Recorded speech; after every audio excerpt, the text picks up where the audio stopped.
preparing to stitch your two pieces of pillows together.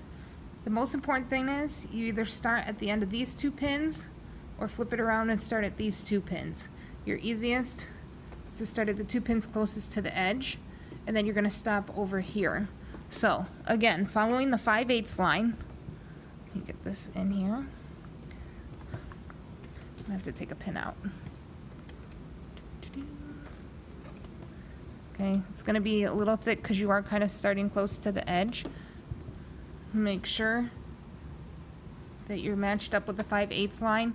Again, if you need a piece of tape, please ask. This is the best way to create a straight stitch line so you don't have curves in your pillow. If you end up with curves in your pillow because your stitching's not straight, you're going to lose points.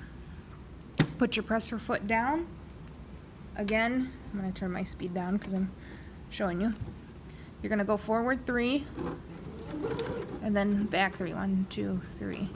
It's okay if you go more than 3 forward or more than 3 backward, because you're going to eventually stitch over that.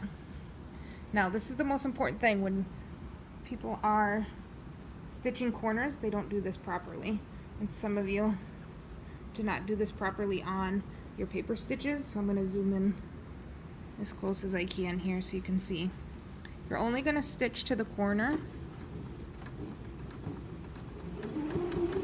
Okay, so I'm at the corner. You need to hit the up-down button so that the needle stays inside your fabric. If you do not put your needle inside the fabric at the corner, I'm going to be able to stick my pinky in the corner of your pillow, okay, and pull stuffing out. So I'll know whether you did this step or not. Make sure it's down. Lift your presser foot, then turn your fabric towards you, then put your presser foot back down. Okay, see, I went too far over and now I'm not aligned with the 5/8 over here, so I'm gonna have to stitch backwards. So I'm gonna have to turn this back. I'm gonna have to go back a little bit so that I can match up with the 5/8. Okay, again, needles in the down position. Rotate your fabric. Ooh, sorry. Okay, now I'm lined up with the 5/8. The paper that I used was not cut correctly, so mine is a little bit bigger. Then you're going to continue to go straight.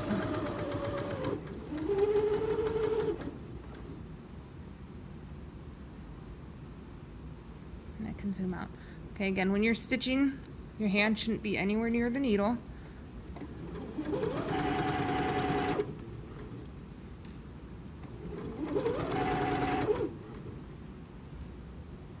Okay, at this time I'm going to take this pin out that's on my seam, making sure that this is still in the down position. When it gets close, it's kind of hard because it's pink on pink. When it gets close to the presser foot, just hold it down so that you make sure that it goes underneath. Once it gets underneath before it stitches, you can let go so that you know it stitches flat.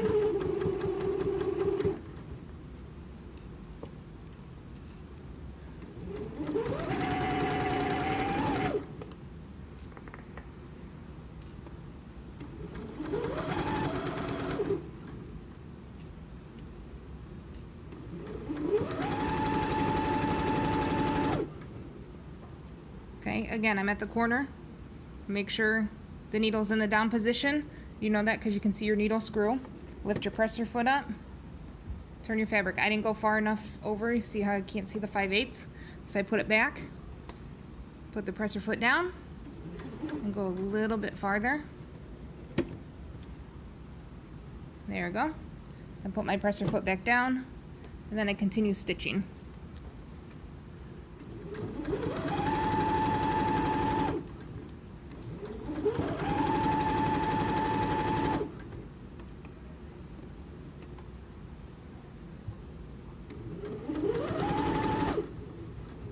Now, if you realize that you get too far and you can't get your pin out because it's underneath the presser foot, just make sure your needle's down, lift your presser foot up, pull your pin out, put your presser foot back down,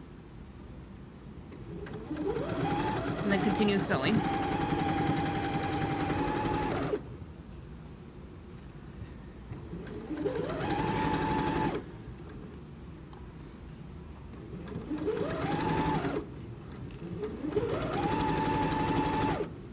Okay, you're coming close to the corner again. Make sure your presser foot's down. Turn it. I want perfect this time. I'm going to take my next pin out.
I'm at 5/8 again.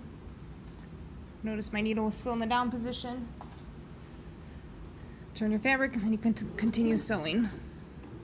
And this is the last edge and we're almost done.